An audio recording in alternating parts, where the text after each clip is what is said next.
two, one. Hello again, and welcome to another episode of Third Way Radio. I am your host, Celtic Tiger, and this is episode 4, where we have a very special guest, which we will introduce in a minute. But first, let's start off with our smaller panel this week. We have Mr. Bumpkin. I'm back again. Yes, again. Every episode, it seems. And then we have Every Mr. single Rex. time. Yeah, every single time. And then we have Mr. Rex over here. Yes, We're back live from, this time. We'll Yes. be dying, I knew. back from the last time. You weren't here the last time because you were sleeping. So we missed you, buddy. And now today we have a very special guest on the show, Mr. Angelo John Gage. Hello, gentlemen. Thank you for having me on. Yes. So we're just gonna get right into the questions. This is epic. Yeah, we're gonna get right into the questions here. So for those of you for those of our listeners who aren't aware of your stuff, tell us a bit about yourself and what you do.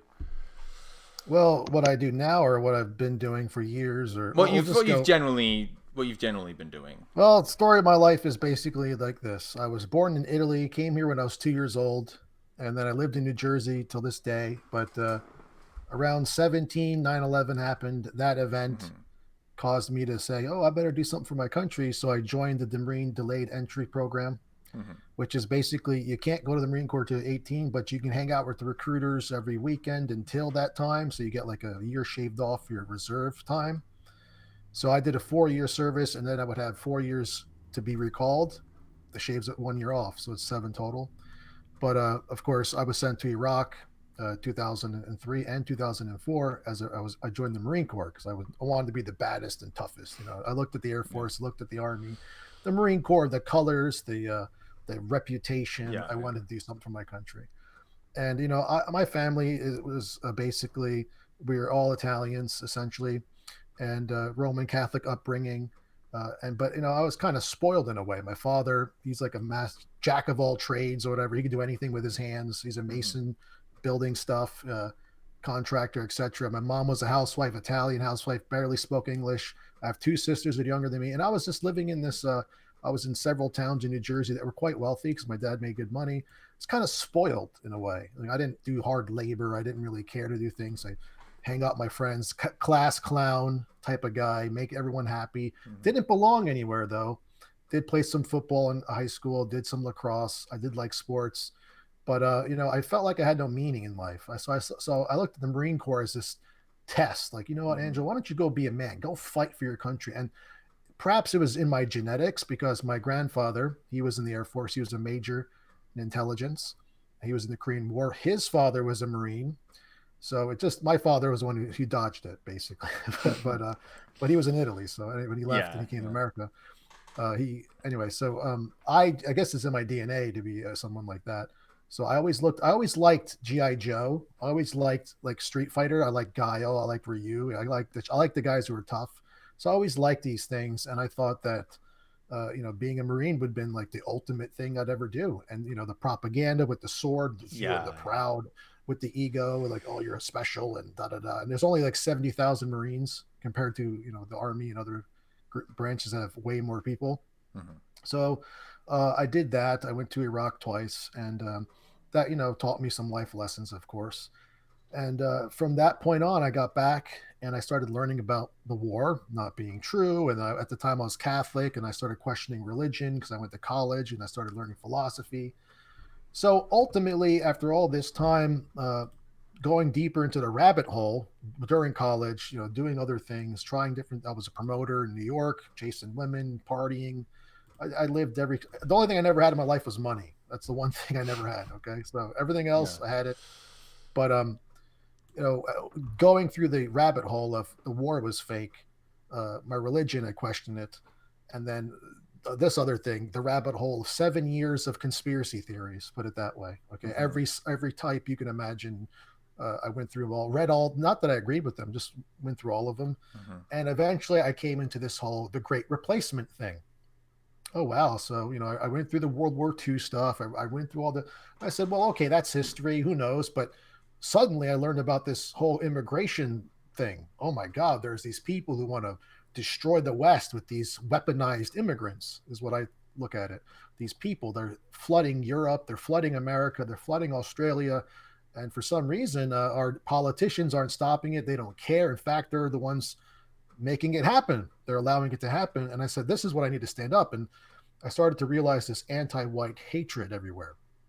Because before I went to Iraq, when Bush was president, I don't remember any of that. I don't remember any anti-white hatred. I didn't these race things now, critical race theory, all this garbage didn't exist. So when I got back and I went through these rabbit holes and I learned about anti-white hatred, I said I had to do something about it. You know, that warrior in me was like, I got to say something. So I made a video about white genocide, you know, what they call white genocide. Mm-hmm. That attracted a lot of people. It went viral on all these different websites. Back then, the internet wasn't as censored, so it was everywhere. And people were asking me to do different things. Hey, would you come on our podcast? Hey, would you run for our group? You know, the American Freedom Party at the time, I reached out to them. They reached out. I think they reached out to me. Somebody reached out to somebody and like, hey, why don't you run for this? I was on a podcast called The White Voice. So this is where my pro-white activism began because people liked that video, went viral. And eventually, after my campaign, so-called campaign for running for Congress in New Jersey, didn't work out, as I mentioned off camera, there was a mix-up with the signature papers. I was given primary and then I got the wrong stuff, so half the signatures were invalid. And of course, I'm sure they didn't want me there anyway.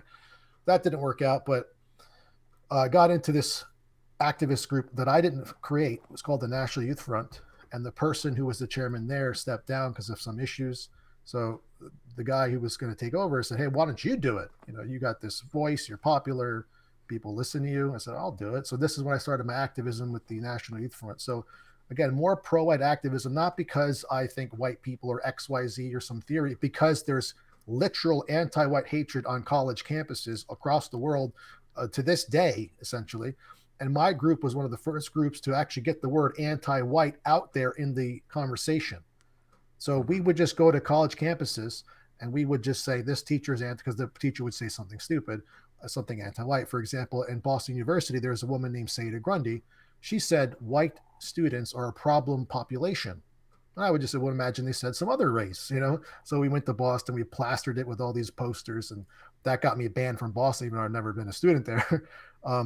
We did also at Rutgers University. There was a guy named Kevin Allred said, there are no good white people, just less bad. And this guy's white and he does Beyonce classes, some weirdo.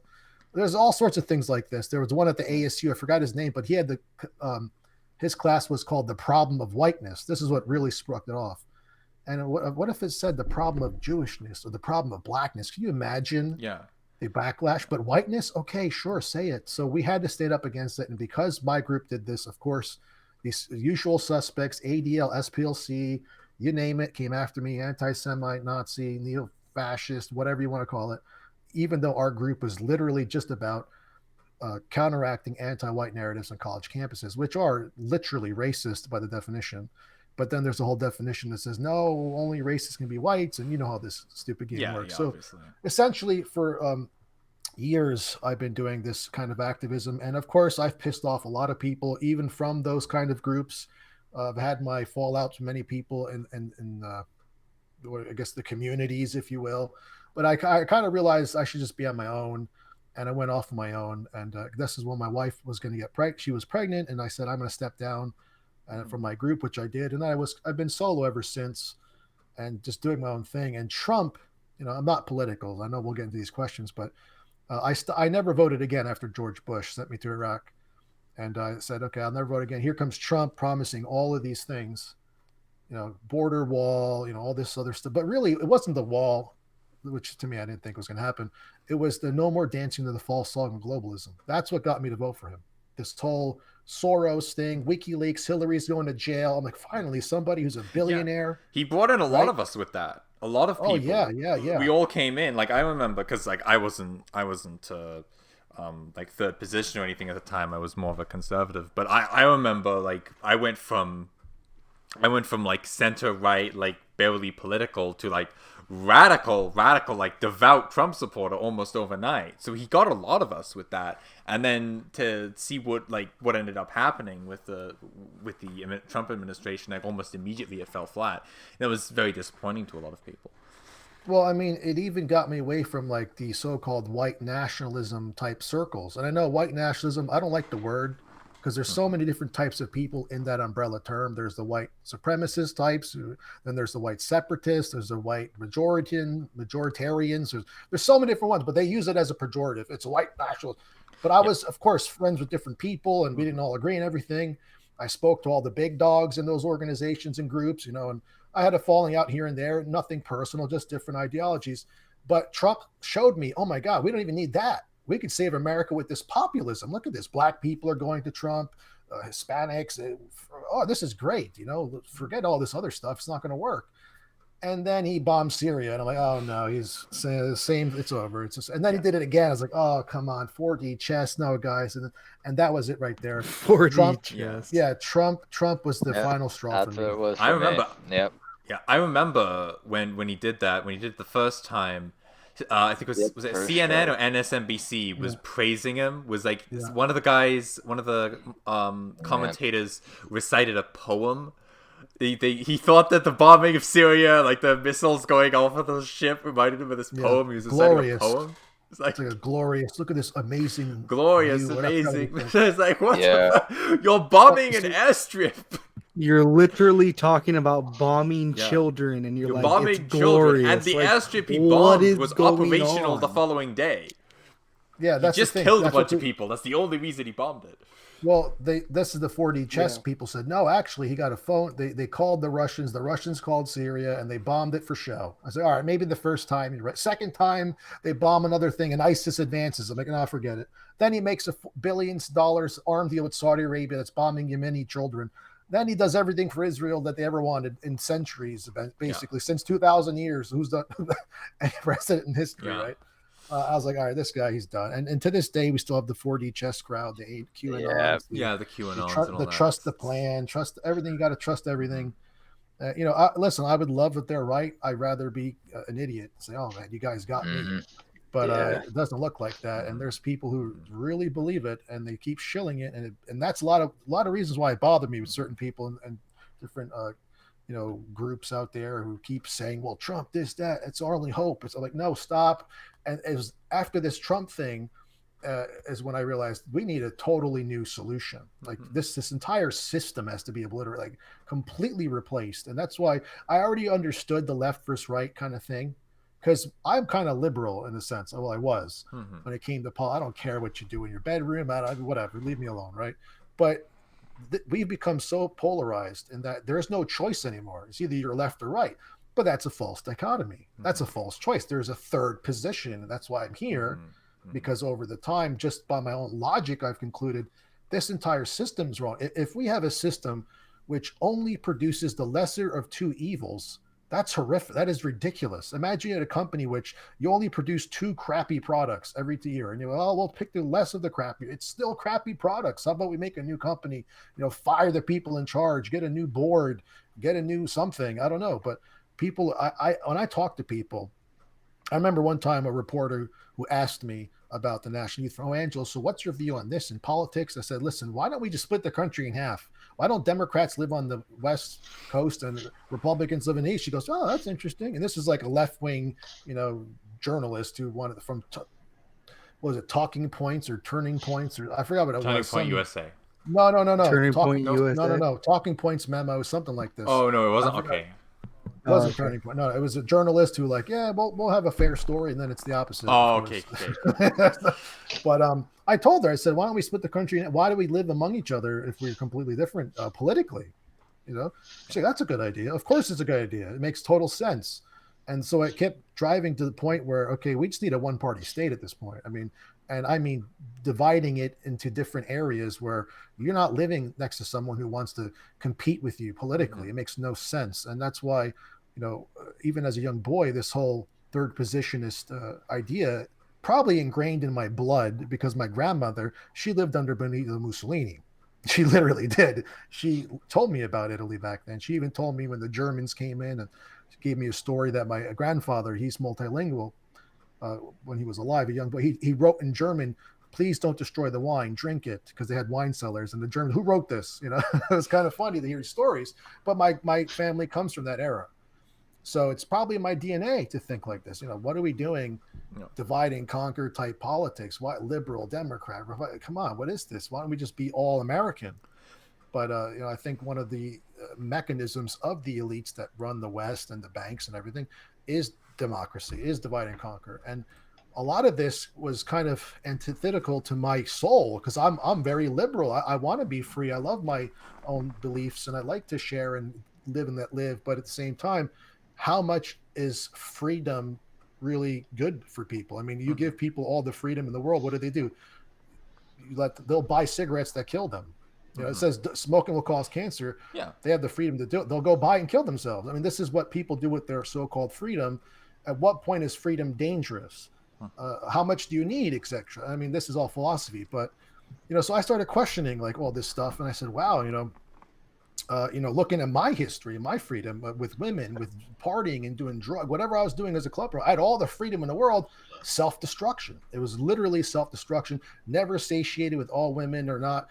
How many times? 4 or 5 times a day go party per week. I mean, you're never. It's like the people who hoard money. They're never happy. They're a millionaire. They want to be 2 million, 3 million, 5 million, 20 million, 100 million.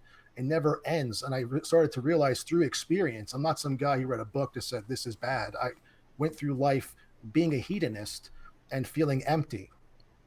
And a lot of people are driven by this materialism. So we have lost our purpose in life other than to serve money, to serve the state so that it exploits us of our money and resources. And I realized that people have lost their ways. Or even materialism in general. Well, that's what materialism in general. And again, I'm not someone who believes in spiritual works possible, but when I mean material, I mean obsessed with goods and having things and hoarding them. For me, I was hoarding women. I have 7 women a week. Haha, LOL. That's so cool. Many men dream of that. They work hard to make money, to get a big house, to get a car, to have a woman or 2, or even try to get one. I had that. I had money. I had partying. I had friends. I had a social structure. I had a social circle. I was whatever. And even that was insatiable. It doesn't end. And you could see this with celebrities. These guys, they're famous. They're rich. They have women. They have drugs. They have cars. They have 10 houses, and they commit suicide. What's going on here? So we see something wrong. And again, in our country, we have so much freedom, right? Everyone's, our GDP, our economy is so strong. We're the richest country in the world. We have the most unhealthiest population on the planet Earth, mostly medicated, highest divorce rates, I think. Probably true. I'm not sure if that's the case, but where our divorce rates I've never seen before. Top we 5, have the most, I think. Yeah, some crazy I think they're number. in the top 5, yeah. I mean, how they go off of GDP or something? That's prosperity when your people are suicidal. Successful societies. Yeah. Oh, GDP. It's like, okay, but the society healthy and happy though. Yeah, exactly. And it's obviously not. And look at the veterans. 22 veterans kill themselves every single day. Okay, I mean that's just veterans. We have all sorts of craziness. People don't even know what their kid's gender is anymore. I mean, I know what it is. You guys would know, but some people actually think that there's some choice these kids have to make, and it's just the degradation. I'm telling you right now, if you were about to land on the beaches of Normandy and someone came with a time sheet, hey man, you would just jump off the boat and just drown yourself. That's what you would do at this point. But yeah, I mean, that's basically, I know I went on a tangent there, but ultimately my entire life now is to just fight these liars and destroyers of Western civilization. And it's not a specific group, although there are certain people who are part of different groups. It is this internal thing that I think a complacent society eventually develops. In other words, I remember this specifically from my, I think it was my drill instructor or one of my sergeants when I was in Iraq, actually. No. Actually, there's a Camp Tiger. It was called Camp Tiger, ironically. I know you're Celtic Tiger. It was Camp Tiger in Iraq. It was like by this oil thing. And on the top of the camp, it says complacency kills. It was like a sign that says, someone with cardboard put it, complacency kills. And it's so true, because if you were complacent in the war zone, let's suppose you're on watch and you're like, I'm going to put my rifle down and I'm going to smoke a cigarette and I'm not going to pay attention. And you get someone, kills you. Yeah. For example, we as a Marine, we had to sleep with our rifle, literally sleep next to it. We always had to have our gas masks tied to our leg. And because at any moment we might have a drill, a gas. Oh, take out your mask instantaneously. If you get complacent, I'll just put it over here. you might get killed. I mean, so complacency kills. And what I see, and I've seen this also with this mouse utopia experiment. If anyone here is listening about something important, you really got to focus on this one aspect. I think it's natural that societies collapse, but there's something called the mouse utopia experiment. I think it was Jay Calhoun or something like this, but just Google it, mouse utopia experiment. And this guy gave a bunch of mice, a colony of mice, literally all the food they wanted, all the space they needed. And of course, at first, the population exploded. Okay. It got huge. Like, I don't know what the numbers were, but it got so big that it became overcrowded. And suddenly mice started acting weird. The female mice became masculine mice. They kind of started being, there were mice that went into the corner alone. You see this in Japan, these asexual men, they groom themselves to look good, and they don't care about women. They don't care about society. Then you see these people, the mice were eating on each other like cities. Look at all these cities. Then other mice were living on their own, like they hated society. And the males were becoming feminized, and there was violence, and all of a sudden the whole entire colony went extinct. The whole thing died, everything. So they had all this prosperity. So I think it's natural that there are cycles where, we become prosperous.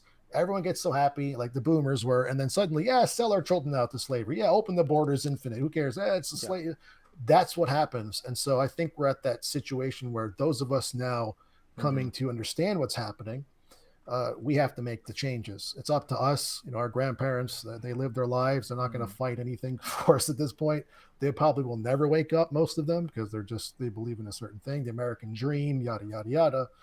And so we're fighting against the grain. Honestly, it really is. But this is what I want to do with my life, especially now that I'm a father. Things changed a lot because now I have children. So it's not about me anymore. At first, when I learned about all the red pills, if you will, I was single. I was having fun. Yeah. And all distractions. Yeah, I know the truth, but whatever, slowly things will just work out. Let me just red pill people. That's the whole thing. We'll just red pill an X amount of people and suddenly the world will just fix itself. No, because as I mentioned before, people already know the truth. People know smoking cigarettes is bad, and yet they buy them anyway. People know all kinds of people know the government can't be trusted. People know most of the wars are based on lies. People don't do anything about it. They just don't care. So there has to be another change, and the change has to be spiritual. It has to be within yourself. And people have to understand what that means. It means a rejection of modernism and materialism. And I'm not saying you can't have a nice car and you can't have, a nice whatever shoes, but you can't be obsessed with this material. And what I see in this country is people are competing against their fellow citizens, and they're competing for money. So the God in this country is money, money, money, money. Go get your money. Doesn't matter if you just disgrace your family. Doesn't matter if you have an OnlyFans and you disgrace your mother and father with your nudity. It doesn't matter. Just make money, man. Make money. Lie on YouTube. Be a grifter. Do all this stuff. Sell things you don't believe. Whatever. Shill for another country. It's okay. Make your money, and it's all right. And competition's healthy, but not at the expense of other people destroying your own fellow citizens. That's what this whole capitalist system is essentially. It's go make your money. It doesn't matter how you make it. In fact, we have, adult film awards now. I mean, this is insane. It's gone off the rails. We have drag kids, TV shows and whatnot. And, these stupid things that we just see. Yeah. And it's just the moral degradation of society. We are seeing that. We are witnessing. We are living it. And again, when I was 18 and I joined the Marine Corps, most of the things I mentioned here didn't exist. Yeah. I mean, materialism, like sure, queer kid stuff and all that. Drag kids, LGBTQAYZXY. I mean, this just wasn't even there. It's almost like it popped up out of nowhere. Yeah, it's almost like they did. Yeah. I always remember, because I never, obviously I was born in 99, so I don't remember the 2000s very well. But I always remember, around, I think it was 2015, this stuff just kind of popped out of nowhere, right? It didn't really, 2014, 2015, it kind of just, all of a sudden it's there, and it's Yeah. It obviously existed priorehand, but it exploded. It exploded quite quickly. I think, for example, the LGBT community stuff. I have a good handful of friends in that, and it's you have the people who are, I'll put in quotations, the old guard, who've been in that stuff for years, and then you have suddenly there's this like suddenly everybody's trans or something. It's like, what the fuck happened? I think I think the linchpin for that, the real like linchpin moment was fucking Bruce Jenner. The whole Caitlyn Jenner Yeah. thing. I think that was the whole watershed moment where it was just pushed into the public dialogue, and then everyone just started virtue signaling about that from there on, and it just became this tidal wave. Well, it just consumed shows. our dialogue. Do you think, John? Do you think that that your time in the military made you more aware of this sort of stuff, right? Of the degradation of society, or how did like your time in the military like change you as a person? Well, the time in the military for me showed me that I could endure a lot more suffering than I can imagine. That's essentially boot camp. I mean, the drill instructors, they push you beyond your physical. You think you're done, they keep it more, more, more. I'm like, what the? How many more dips? After 90 dips? Are you crazy? I couldn't even. I thought I was going to die at 15. They keep saying more, and you do it. Your brain just does it what they tell you. It's incredible how they can train you to be a machine, but they have to they have to literally strip you of your identity. For example, before I could speak, okay, we're all there, 90 people in my group. We don't use our names. Okay. We cannot say our names. We have to say the word recruit. So if I wanted to speak to my drill instructor, before I'd speak, I say, sir, good morning, sir. This recruit requests to speak, sir. What do you want, Gage? Sir, this recruit would like to go to the head, sir, meaning going to the bathroom. And he just says yes or no. And he lets me go or not. And that's so I have to, that's how degrading it was. But what the Marine Corps taught me was collectivity. Because when you did wrong in the Marines, you were all punished. So I'll give you this one day. Okay, so there's 3 stages of being a recruit. There's stage 1, stage 2, stage 3, right? Obviously. But there's differences. Stage 1, you don't even have boots. So you have your camis and you have sneakers. They're called Go Fasters, right? They're like whatever. I forgot what they were, Nike something. And that makes you different because stage 2, they have boots, but they don't blouse their boots. Now, blousing your boots is when you see that little cup on the top of the boot. You ever see that? The pants, or it almost looks like they're tucked in. That's called blousing your boots. Stage 2 recruits have boots, but the boots aren't bloused. In other words, the pants go all the way down to the boot. Okay. They're not cuffed up. Stage 3 recruits get a haircut and they have their boots bloused. So now because you could determine stage 1, 2, and 3 physically, visually, right? So we were stage 3 recruits. Okay, so we have a lot of pride in having our boots bloused, our haircut coming in now, because they would just shave your head every month until, third. Because stage 3, you have a month left. One day, I forgot to blouse my boots. And we're walking out to go to, I think it was some kind of training. Gage, you didn't blouse your boots? Sir? Oh, yes, sir. Sir, I didn't. Okay, good. Everyone unblouse your boots right now. Everybody had to unblouse their boots. And everyone was they wanted to kill me. The people in my own platoon were like, we're going to kill Gage, you son of a, oh my God. Because it took away our pride to put our freaking boots, to blouse our boots. That's how much they took from us. We had zero. We were always destroyed, always degraded, always made fun of at all times. There was only an hour in the week called Senior Drill Instructor Square Away Time. That's what it was called, where you could write a letter home, clean your weapon, sit down, and no talking, of course. I think there was a lot of silence in the Marine boot camp, by the way, but it's very minimal talking, and you keep to yourself and you clean your stuff. So you square away your stuff, your gear, your uniform, etc. But this moment showed me that, my God, I screwed up, and everyone here has to suffer. And the reason why they do this is because in war, if you mess up, you can get other people killed. Everything in boot camp, every single thing they did was to teach us that you can get other people, forget yourself, you can get other people killed. You screw up, you forgot to put this over here, and now the guy doesn't have it, now he's dead because of you, and the whole platoon gets blown up. That's your fault. You shouldn't have fell asleep. Complacency kills, right? Mm-hmm. So these little things to do that they did to us were to teach us collectivity. So I know from personal experience that people, they could unite in a common cause if they believe it. Okay, all the little differences can go away. And I understand this through my experience, as I was saying, but that's what the Marine Corps taught me, was that I'm just a little cog in the machine. Mm-hmm. And of course, this goes against any civilian thought. I'm a civilian, I'm the one person, I got to make money for myself, screw everybody else, my neighbor sucks compared to me. I have more money than this person. I have a bigger car, bigger house, bigger account. blah blah, me. Marine Corps teaches the opposite because you have to work as a unit. You can't fight a war by yourself. So I learned the collectivity. When I came back to the civilian world, I was like, look at these nasty civilians. That's what we used to say, nasty. Look at these nasty civilians, picking his nose, haircuts. It doesn't have a haircut, whatever the case. You kind of have this, delusional superiority because really I was a pawn. But they give you this pride. So once you earn your pride back slowly in boot camp, little by little, getting that taken from you, it's like a huge insult. It's a very, I felt so terrible for not blousing my boots. I mean, holy God, but that's what they would do. They would punish us all. So that's the one thing I learned from the Marine Corps is to be selfless. It's to be selfless and work as a unit, see other people as part of you.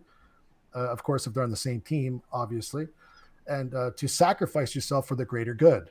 Obviously, that's what in war you have to do. World War I, you got to throw yourself in the fence, jump on a grenade for someone else. I mean, would I have done that? Probably. I don't even think half the time when they tell me to do something. You just do I'll it. be back. Yep. Yeah. No problem. Yeah. So that's what it taught me is to be more selfless than I already was selfless because obviously to go fight for people I'd never seen in my life. Selfless, but then even more selfless through the training and suffering that you endure with your brothers in the boot camp.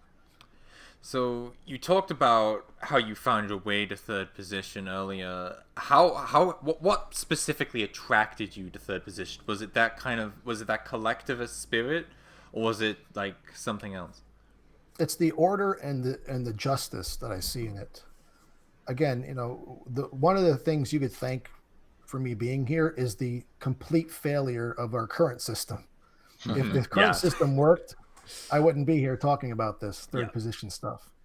And again, even when I was younger and I used to watch the videos of World War II and stuff, and I would see the formations and the beauty and the organization. Even Mussolini back in the day, I remember hearing the trains ran on time, for example. There was no crime in the streets because everybody was one unit. Even in Germany, removed the mafia. Yeah, even in Germany, there was a peaceful. Obviously, if you were Jewish, you're screwed. But if you were German, higher standard of living, highest standard of living on planet Earth at the time.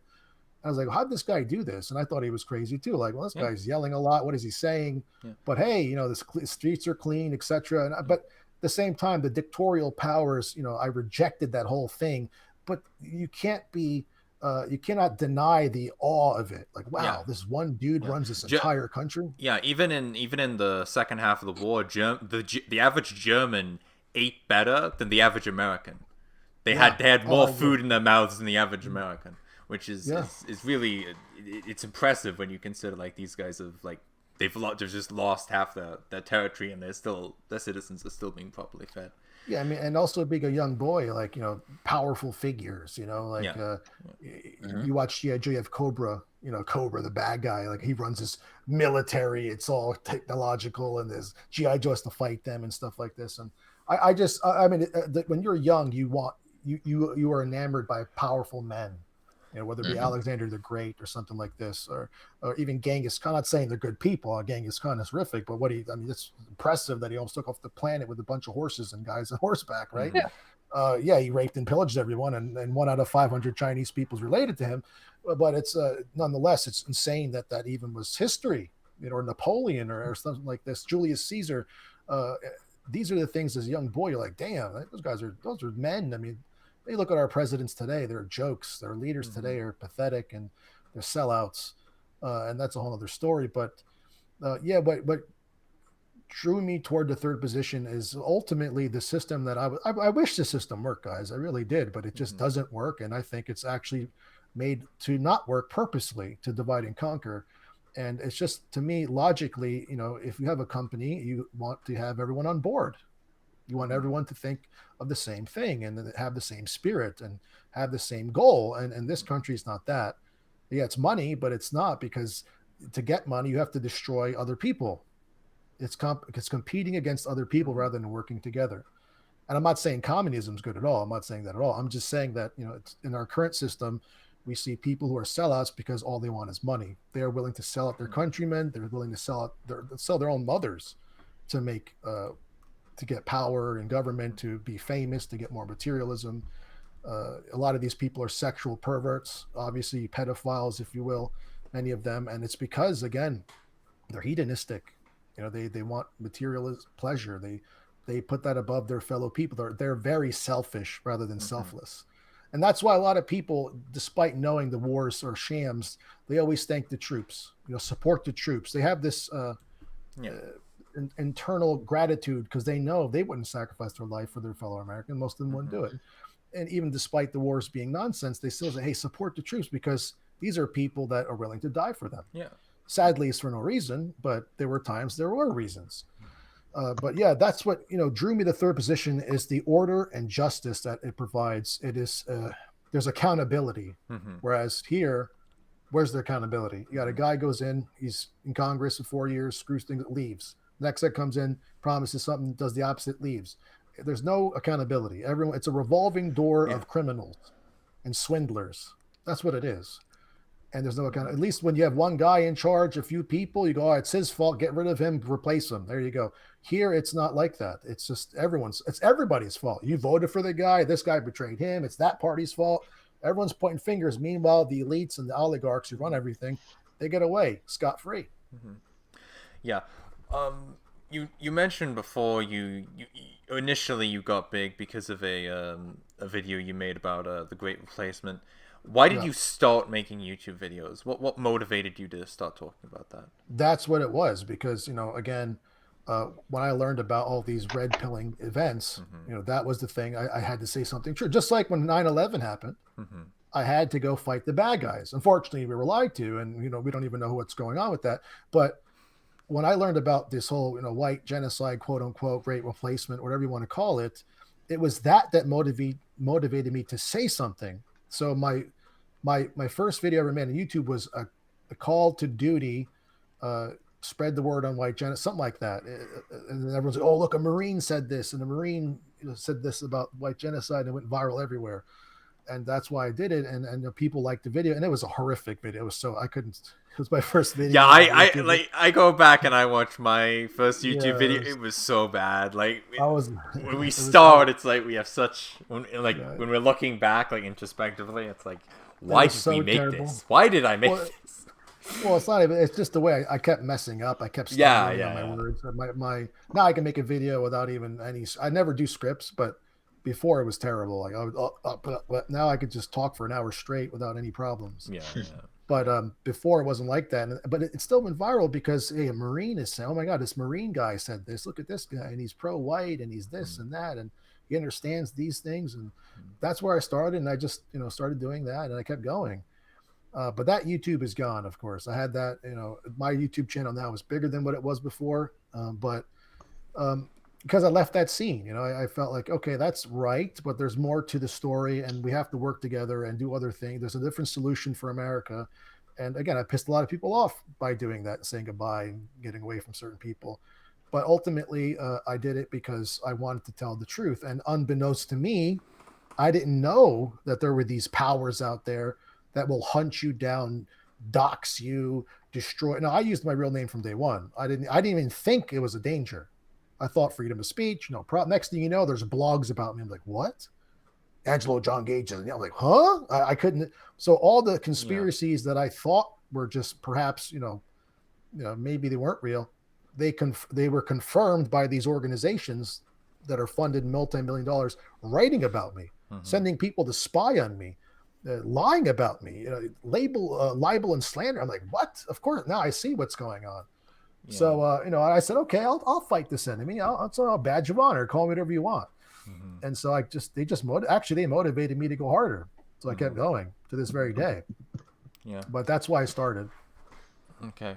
So you obviously started out from like a racialist angle, and us as third positions, we tend to fall in a lot of the same circles as the dissident right historically. So like what's your position on like racialist politics now, and what do you think about the habit of this like the dissident right sphere embracing racialist politics? What do you think is like the practical effects of that? Well, I think that my view on race is that obviously there's races that exist. There's groups of people who are biologically different, physically different. Some argue behaviorally different, intellectually different. But I've concluded that, perhaps even this is used to divide and conquer people. in the sense where like you're gonna if you're gonna destroy different cultures and groups, you could divide them by their genetic or biological identity, and this if you only stick to I'm white or I'm black or now you've made yourself weaker against the common enemy who's using those labels, whether legitimate or not, doesn't matter to me, to make your army against them weaker. So instead of having allies in different groups, now you're just alone, and they're going to pick you off one by one. And right now, white people are the number one target. Okay, so for me, when it comes to racial, what do you mean by racial ideology? Do you the habit of like white nationalists and stuff to Yeah. like just focus solely their politics on like white people? Yeah, like to me, like I was extremely a race realist back in the day. I was so extreme in that regard. I disowned my own sister. So I have two sisters. Okay, they're both younger than me. One of them, at the time when I was getting woke, was dating a person who was half Indian from India, half Swedish. But you know, he looks like a darker Italian, if you will. He's and his parents are wonderful people. And I never had an issue with this kid ever. We were friends, always good. My sister was dating him. But once I got woke to the racial thing, I was like, oh no, I had to tell my sister, hey, what are you doing? Hey, these statistically, bone transmarrow transplants, all this stuff I was learning. And I disowned my own sister because I said to myself, well, I believe this and I can't stand for this. And I cannot lie to my sister, you know? So I have to say, look, you're going to have to drop this or we can't be family. And this is where that supremacist mindset, not that I'm superior, but that whole racialist thing came into me. Like, well, she's going to eliminate centuries of people that, you know, went before. She's going to do this. All these things came into my head. And hypocritically, even when it came to my family, no. Friends, I don't care if I had friends who were mixed, friends who were doing all this stuff like that. But no problem. But it came to my family, no go. But it took time, and I realized the fallacies in this this extremist type racialism. Okay, again, it is true. I don't deny a race exists, but the categories of race, who's white, who's not. I mean, these people you ask anyone, they have different opinions. You're either 100% Nordic or you're not. If you're 95%, if you're 90, 60, who's what? Okay, so to me, I think people who focus on that too much are going to put themselves in a corner. And I learned, again, it was against my own, all my fiber in my body to disown my own sister, because I'll tell you why. I never cared about people's visual looks. I always cared about their character, right? And so for me to say, I did facts over feelings to myself. Well, the facts are IQ and mediums. And I was like, oh, I got to do this. It was against my nature. I've never been like that. And so I made up with my sister years later. Everything's good now. Everything's fine. We have a niece. My niece is healthy. Everything's all the things I was told did not come true. I saw it. I said, well, this is she's not this. That. So I said, all right, maybe this is too much. This is a little crazy, no? But you know what? Let me say this. Those of you guys listening who have those preferences, there's nothing wrong with that. For example, I married a German-Irish woman. Okay. And my son looks like a poster boy for the NASDAQ. That's what he looks like. Yeah.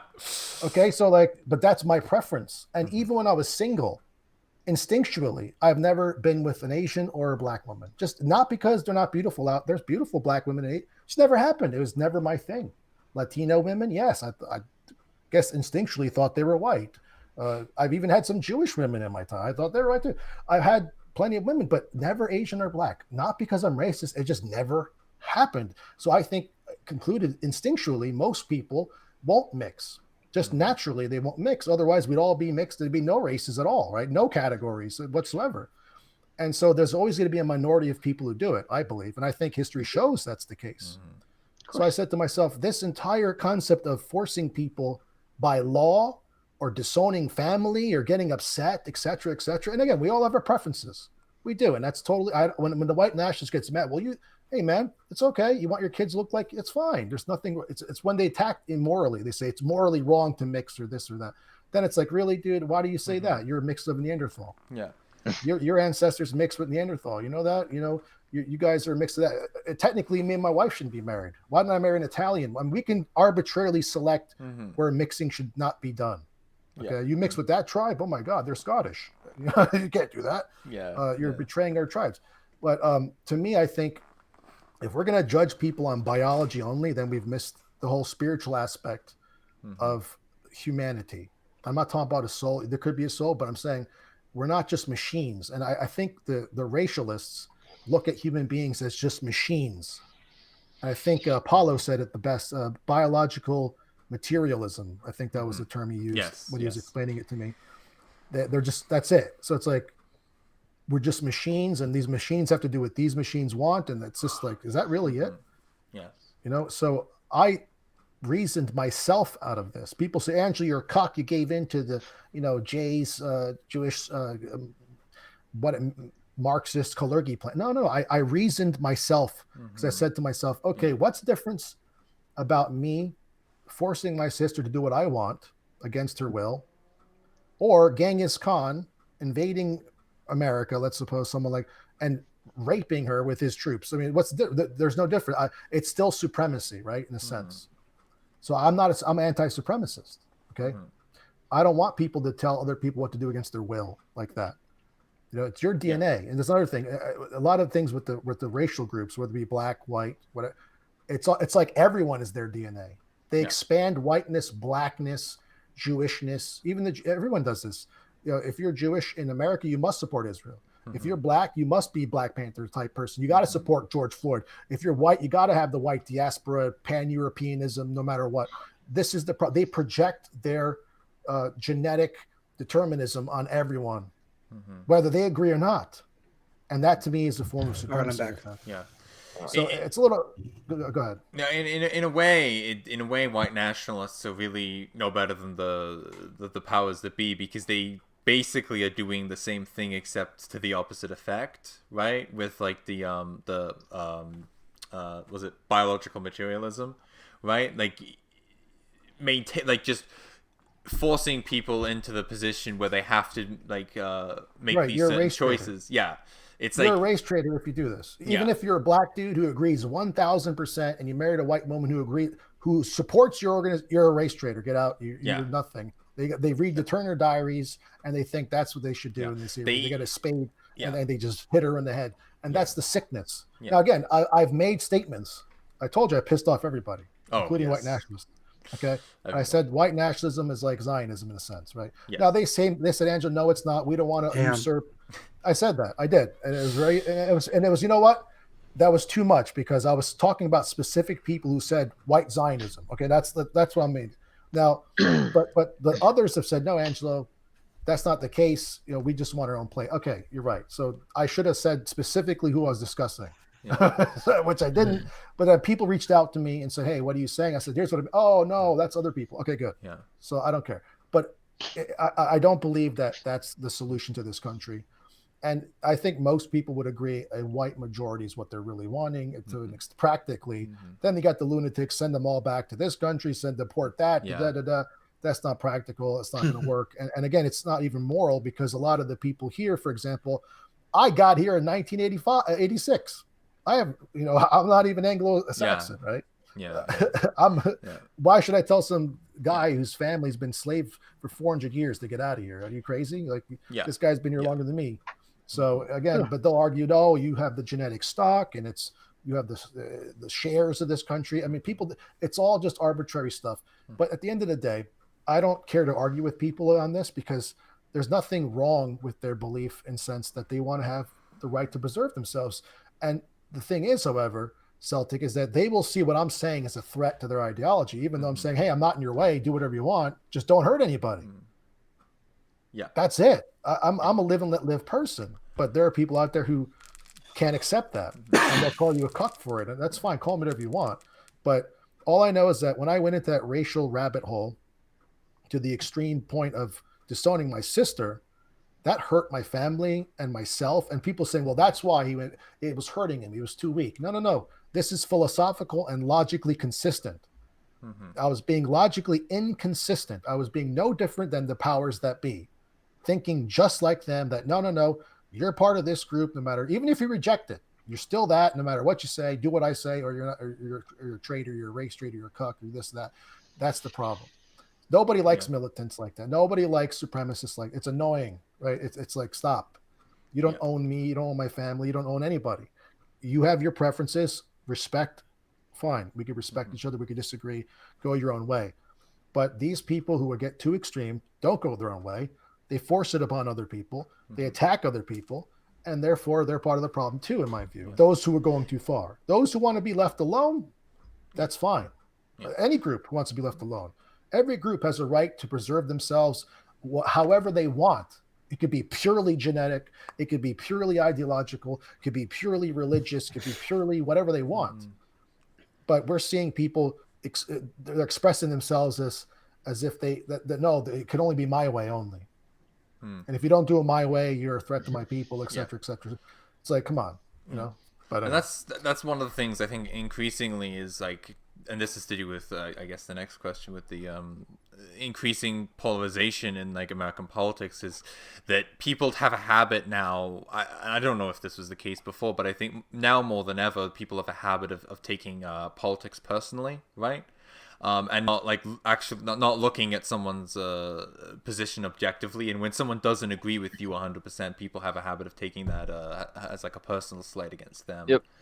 Which is it's unfortunate that it's come to that, because I feel like for example, us as third positionists, we have a lot in common with the left, right? But a lot of the left won't talk to us, or almost all the left won't talk to us, solely because they see politics as like part of their personality, so they see any disagreement as a personal slight against them.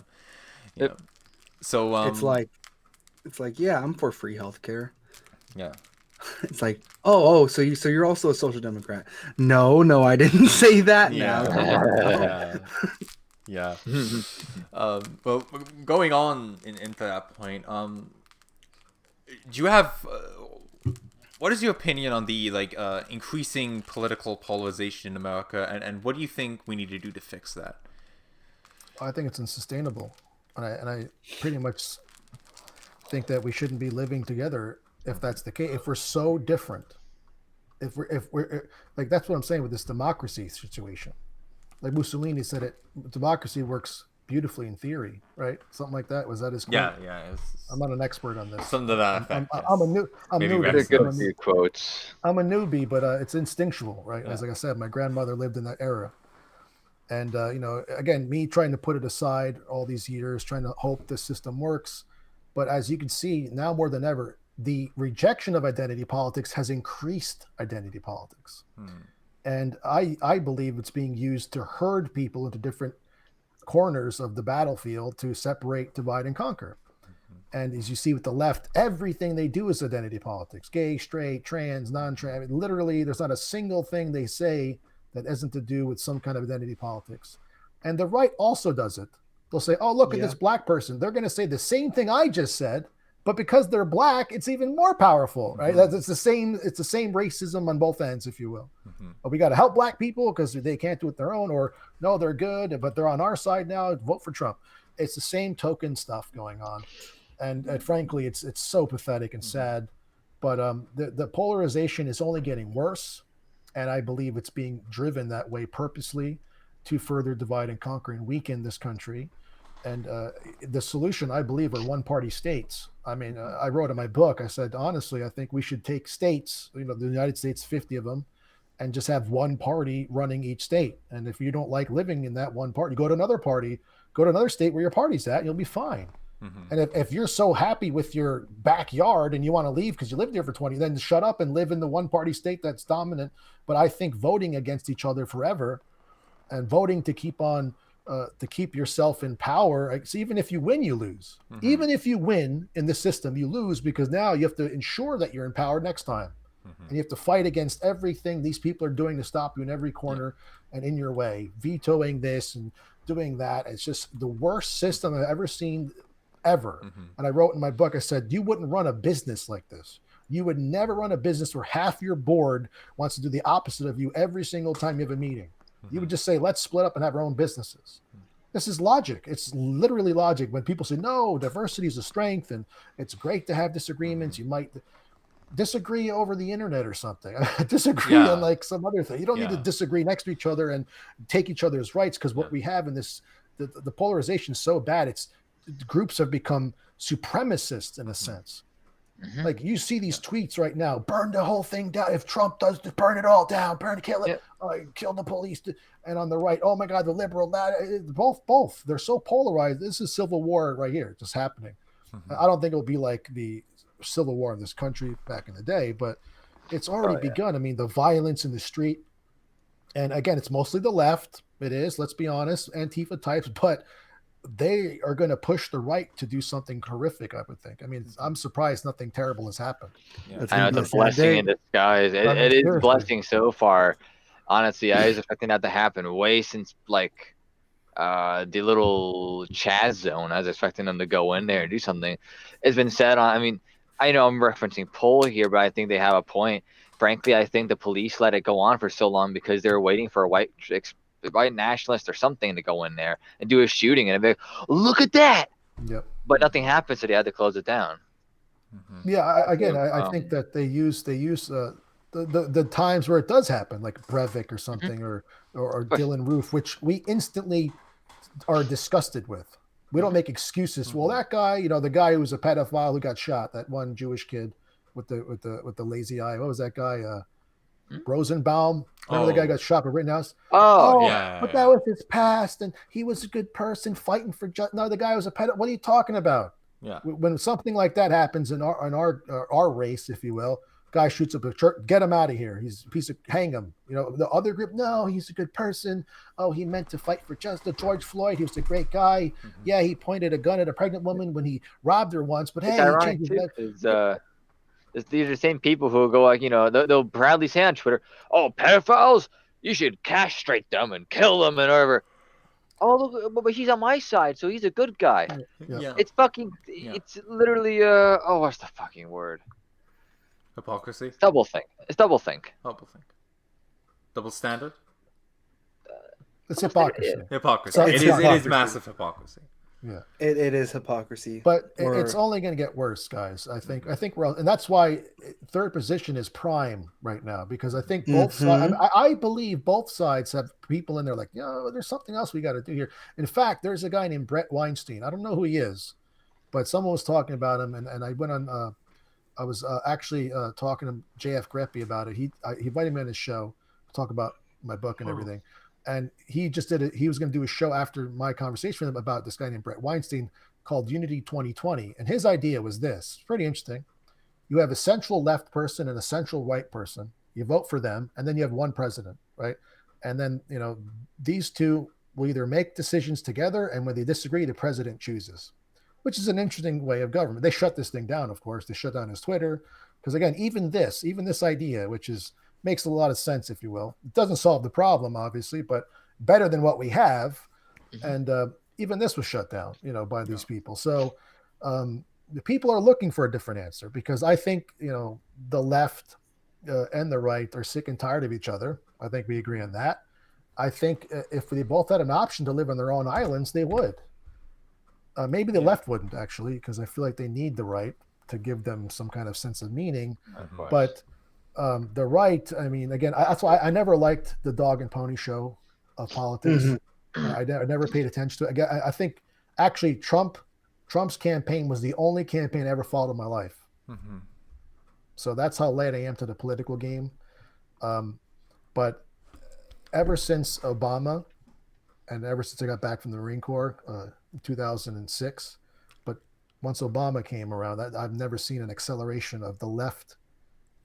And the Marxist ideologies like ever before.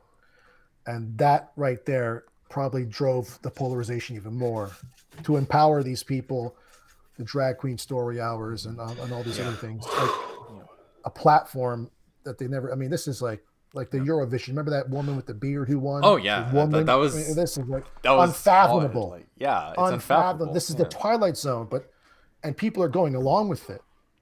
Oh, she was great. What? Excuse me? Like you said, Caitlyn Jenner, right? Jenner. It's like Caitlyn Jenner. It actually happened around the same time, and I remember this being a big thing because I went back home that year because I grew up in Canada. I'm Irish, obviously, but I grew up in Canada. I went back home that year, and I remember that being all over the news everywhere. I can't remember. I think it was he Estonian? Was it? It's a he. Was he Estonian? I don't know.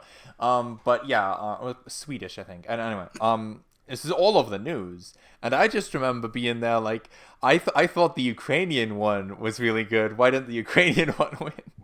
I didn't understand it at the time, but like yeah, they totally like there's these massive biases where like you put people like you give people awards solely for being unique and not necessarily for talent, right? A quality of outcome, not a quality of opportunity.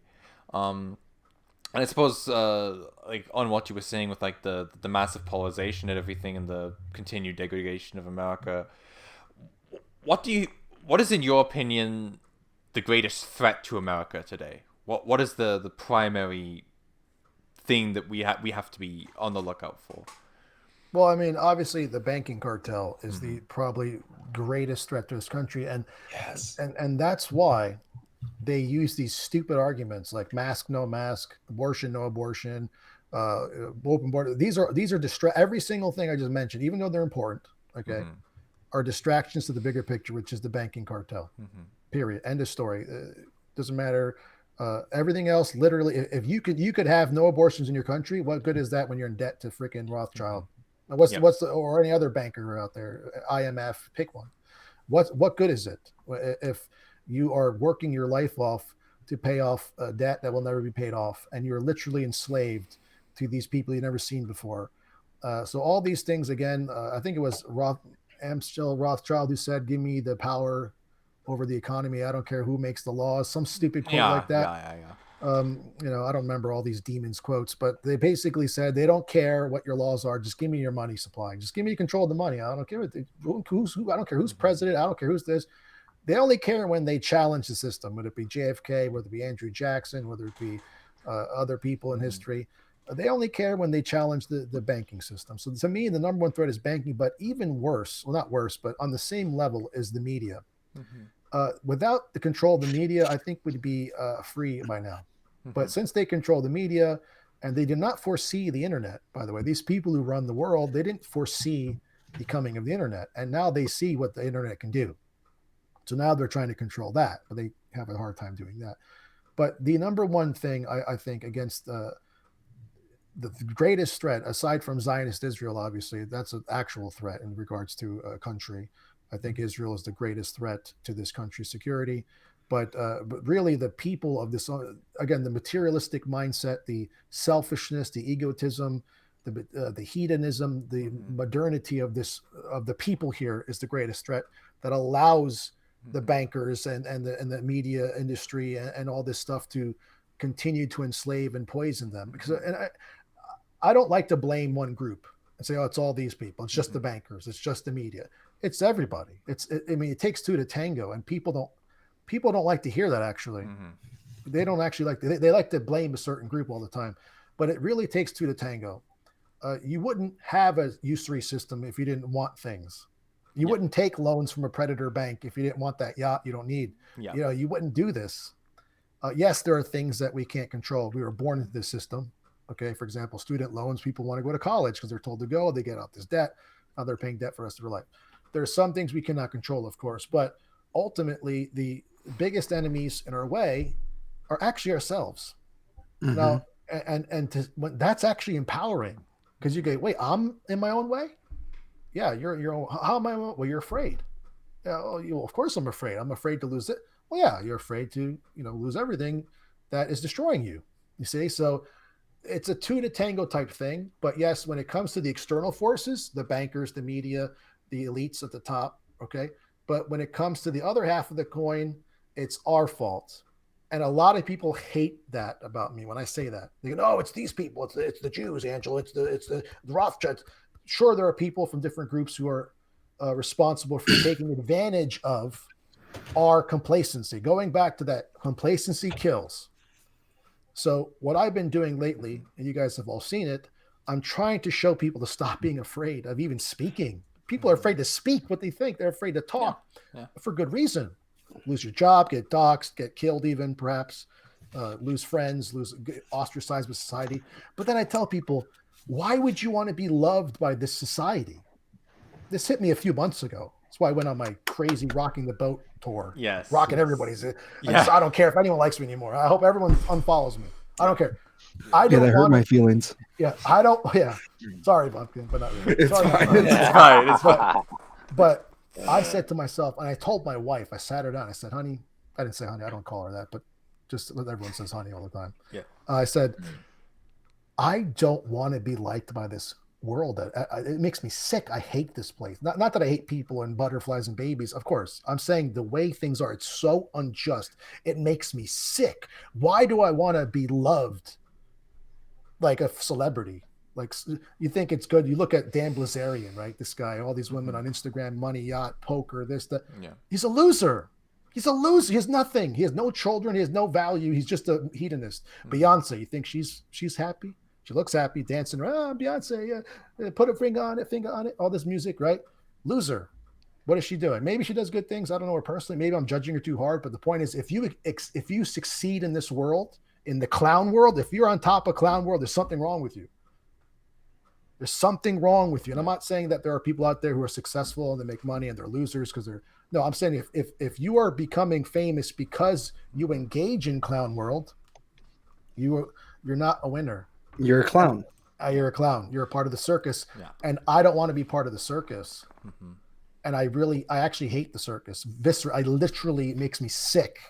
So I get all heated up about it when I talk about it. Yeah. And I told my wife, I don't want to be, and I don't want to be part of this. And I want it to hate me. If it doesn't hate me, I'm doing it wrong. Mm-hmm. So I told her to get ready for the bumpy ride, because what I do in the next few years of my life is going to be a very, very serious thing. It's going to bring more hatred than I've ever received in my life. And it already began a few weeks ago with these death threat emails and all this other stuff. Yes. Because I pissed off the tribe. Yeah. Okay. Of course, I'm going to piss off the tribe. But the point is, I'm also pissing off people not in the tribe. And they got mad at me too. Well, Angelo, what are you cucking? Hey, man, we're also part of the problem. Are you going to own up to it or not? So again, the greatest threat, first of all, yes, externally, bankers, you ask me, yeah, sure, pick a group. But ultimately, complacency kills, it's ourselves. I don't see this. I would have never thought this would ever happen to the Spartans. Think some guy came to King Leonidas. Hey, King Leonidas, I want to establish a central bank, and I want to charge. He would have been beheaded right there. Yeah. Hey, King Leonidas, your little boy can be beheaded instantly. There would have been no conversation. No question. There would have been no conversation. You go back in time, the men of the world were actually men. Mm-hmm. You said something, you dishonor someone, duel. You want to talk crap? All right, step outside, duel to the death. You're dead. Shouldn't have said that about my wife. Dead. Now people, they talk crap, they run away.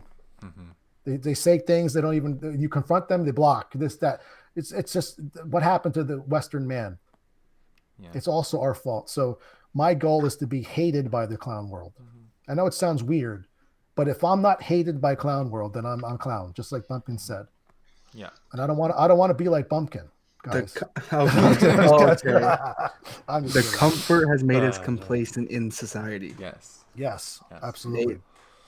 We're basically, we are that rat experiment in a broader sense. They've just given us over comfort, which has made us complacent, and that's where we're standing. I'm gonna throw this in to go back to the quote you're talking about earlier of Mussolini. I know that democracy is beautiful in theory, but in practice it is a fallacy. You in America will see that someday. Yeah. See, so this guy called it out. Yeah. He called it out, and it's scary that he knew that it would come someday if he didn't see it now. All of the people of the past knew that. Yeah, it's all these bad guys we're told to be concerned with.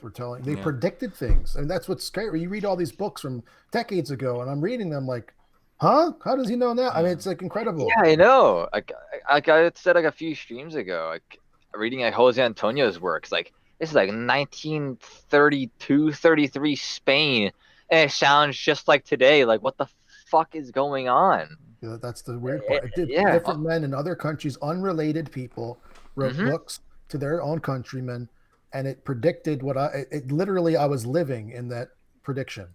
Yeah. That's crazy. Yeah. Fucking working off of minimum wage and being assured you're free men and women, but you're literally slaving yourself to skeletons. Yeah. Well, you have these bougie elites having all the luxuries that you're promised. It's true. Yep. Yeah, and the thing is now, like, a lot of that stuff's been repressed and everything, and so people aren't like as aware of it as they should be. Which I guess leads into the next question. There is this is like the second last one. Why do you think that the powers that be are so driven to censor our stuff, right? Like, I know that you've had one channel taken down. I had a channel taken down at one point. I had my Twitch taken down. That's why I don't stream anymore. So why do you think they're so driven to make sure that we aren't the ones speaking? Well, I haven't had a channel taken down. I had a video taken down. Oh, you had video. Okay, I thought for the first time ever I had a first strike, but I'm pretty smart when it comes to saying things online and Twitter. I mean, I have a blue check mark. People are triggered by that. They're trying to get me blocked, shut, you name it. They just can't because I'm not stupid. But they may pull it off. Either way, it doesn't matter. But why do they want to censor our position? Is what you're saying, or you and me personally? What do you mean? Yeah, like the theory. Yeah, like the new press type thing, like stuff like this, right? Where we're talking about these ideas. Yeah, because these ideas will destroy and undermine their entire power system. That's really it. It's that simple. You know, they thrive on left versus right paradigm. Dichotomy. Yeah, the dichotomy. Communism versus capitalism, this and thatism, this. Again, every argument you can imagine. They split us up, man versus woman. Okay? Child versus parents. Gay versus straight. Abortion, not abortion. Black versus white. You pick anything. Flat Earth, no flat Earth. I mean, they literally pick any stupid comment. COVID's real, it's not real. COVID's gay, it's not gay. I mean, pick one. Pick one. They'll make up dichotomies. That's what they do. It's divide and conquer. So they do not want to see. They do not want to see a unified people ever. Yeah. A nation unified by an ideology. Unified people. You actually go places. Exactly. They want diversity because it's not a strength. And I'm not saying diversity of thought among generals. Like, what should we do about the battlefield? That's different. Okay, you're all on the same team and you're thinking about different ways to solve the same goal. That is fine. Okay, like if us four here were like, hey, how should we solve this problem? We all have the same problem. How do we solve it? Diversity of thought is beautiful in that situation. But if we have different goals, diversity is not good because our goals are in a conflict. You know, you want to have no guns in your country. I want some guns. You want 10 more guns. We're not going to get involved. This is never going to work. They want that kind of diversity. They want the diversity that cannot work. And that's what they're pushing. Third position understands that, yes, people are individuals. Yes, they have individual rights, but they cannot do anything that harms the whole of the nation. It's all about the greater good, being above themselves, sacrificing themselves. And when I say sacrifice, I don't mean literally destroy yourself. I mean understanding that you don't need to be a hedonistic, modernistic person and destroy other people to be free. That's not freedom. Yes. But they want this self-destructive, hedonistic, materialistic society where everyone's against each other, because then it's easier to control. Yeah. And now easier for them to make profit. Consumer, you're a mindless consumer looking for yourself to treat your depression essentially, because you're alone, right? You literally everyone's your enemy essentially. But our third position, which has manifested in several ideologies. A lot of people say, "Oh, fascism, Nazism." What about Gaddafi? We had a direct democracy, which is third position, because third position is a rejection of capitalism. It's basically an economic policy, but also when it comes to fascism or other things, there is that spiritual aspect. And again, there's integralism, there's syndicalism. But I say to people, what are you doing, Angelo? You have a group of, I say, hey, the group I'm with, we're trying to make something new. You want to talk about things in the 30s? Go ahead. Talk about Italy. Talk about Germany. We don't live in those times. America, the solution here is going to be so different. It's never been done before. It may just be a republic. It may go right back to the republic with the right leaders. I have no idea. But we do know we have to reject capitalism and this crazy Marxism that they're pushing. We know that. We know people are sick of all this crap. Normal people, at least. But for me and you guys, even here, I'm sure you all agree that the solution going forward is essentially a spiritual revolution within ourselves and embodying that and leading by example. And that's why people like us and the ideologies that we believe in are a threat, because it's telling people to break their chains. It's saying Great. See, there's a chain right There's there. a chain right there. Great sound effects. I don't ever have a sound effects crew. Of like a soundboard, yeah. Yeah. So the chain has been broken. Yeah, that's what it was. It's telling people to work as a unit for a common good, which is a better nation. Yeah. And they don't want that. That's what we've seen in history. We've seen examples of this throughout history. We've seen it work, and we've seen these powers that be go out and destroy them every single time, literally, from the Roman Empire to all the way to Germany, to Italy, to wherever else. Gaddafi. Gaddafi had a nationalized economy. The freaking Libyans got a piece of the oil. They all got checks in the bank from the oil. They got $50,000 for a house. They got free electricity. You think Exxon Mobil would do that here? You think the government would give us never in a million years, and then suddenly, for no reason at all, he just died. That was weird. Yeah, his own people overthrew him. Those oppressed, those oppressed civilians. Those great oppressed people. They removed him. Yeah, a terrible dictator that he wanted to go build infrastructure from Libya to South Africa, have an international railway. They actually develop Africa. Nah, he's a terrible person. Well, because he was a threat to the banking cartel, to the petrodollar. Exactly. He wanted the dinar. He wanted it. Saddam Hussein too. I learned about it. I'm not saying Saddam Hussein was a good person, but he wanted to make sure Iraq was independent. He dead. Iran's a threat, of course. They say they're the threat, even though they haven't invaded a country in 300 years. We've been look at this perspective. We've been around for I think 247 years, right? We've been to war for at least 220 some years. Literally 96% of our existence has been war. And we're going to go say Iran's a threat to world peace. They haven't touched the country. Iraq, we gave them weapons. We gave them chemicals to use against the Iranians. We've done so many things. And I'm not supporting, of Islamic states or, Islam or anything like this. It's none of my business. But Iran has not. You're just pointing out the hypocrisy. And same thing with Assad. Assad, people love him. They voted him in. Go blow him up. I mean, this is the same cartel doing the same damage.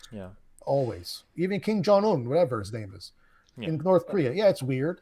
They look at him. He cry. It's like he's literally like talk about this. He's literally like a. I'm not kidding. I've seen some videos. He comes out. Everyone's crying. Hey, that's their thing. It's Korea. That's what they want to do. But you know what I've seen in Korea? I looked at one of their streets, clean, so clean. I can't believe how clean it is. Are they free? I don't know. Would I ever want to live there? Probably not. It's none of our damn business. And the crazy thing is, my grandfather was in the Korean War, and I learned that we exterminated 10% of their population. Oh yeah, we killed a lot of them indiscriminately, not just military. Literally, to imagine if someone came to the United States, killed 10% of our 30 million people, gone. For what? I don't even know. I don't even know why the Korean War happened. Stop communism. Okay, Vietnam. We did the Vietnam. We lost 60,000 people. Stop communism. It's geopolitics, dude. The funny part is too of Vietnam. We're a nation that was founded on anti-imperialism. That's our ethos we try to put out. What was the Vietnam War? We have Ho Chi Minh, who is a staunch Vietnamese nationalist. He came to America in the 40s, talked to Eisenhower. Hey, I want independence. No. What's Vietnam? Oh, well, it's a war for independence from what? French colonials. And what are we there for?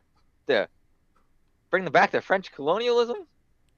And we got nothing from it. We didn't even. The war was a war about just eliminating the enemy. Political domination. No, we got an entire generation killed. Yeah, that's what we got. You got entire, but also, from what I understand, from Vietnam, they would take a hill and then they'd leave. They wouldn't just stick there. They wouldn't just keep going. The strategy. There was no strategy. Yeah, there wasn't. They had to have known the strategy was retired. Like the idea was, we would just kill them all. That's literally the idea. We would just go into the bushes and we would kill them all. We're not going to take any cities or like strategic points. We're just going to go into the bushes and kill them all. Right, and get hundreds of all boys killed. That's a funny thing too. Like if you listen to like the North Vietnamese perspective, I know it's like probably a hot take, Vietnam, et cetera, but it's like it's interesting when you hear from their perspective because it's like they're supposed to be this boogeyman communist country, but a lot of the people were Catholics, and they still had churches. And like first thing they see like when an American occupation in the South is like they see these like capitalist icons like Santa Claus immediately coming in here, and it's just like what? I don't know. It's just so bizarre. I think I'll show you guys the thing I watched earlier on that because it's such a really surreal thing hearing their perspective. It's just like what's so evil about these people? And it's so depressing hearing their stories, like their friends. I mean, it's just like what we hear. I mean, I'm a huge 20th century fanatic when it comes to history, and I always heard about the stories. I mean, like I've had a family friend who like lost friends in the Vietnam War. I mean, he'd be out there, at a campfire, at like a little outpost or something, and a grenade lands up on his buddy's lap, and he's boom gone. Same shit happened to the Vietnamese. Like they'll be there, and 1 second, just carpet bomb the fuck out of them.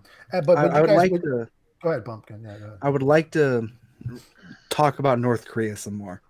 Okay, I can get plenty of people up. The reason why, because wouldn't you say all of these are third positionist governments? Would you not agree? I would say Juche is definitely third positionist. 50-50. Syria, yes. Iraq, yes. Libya, yes.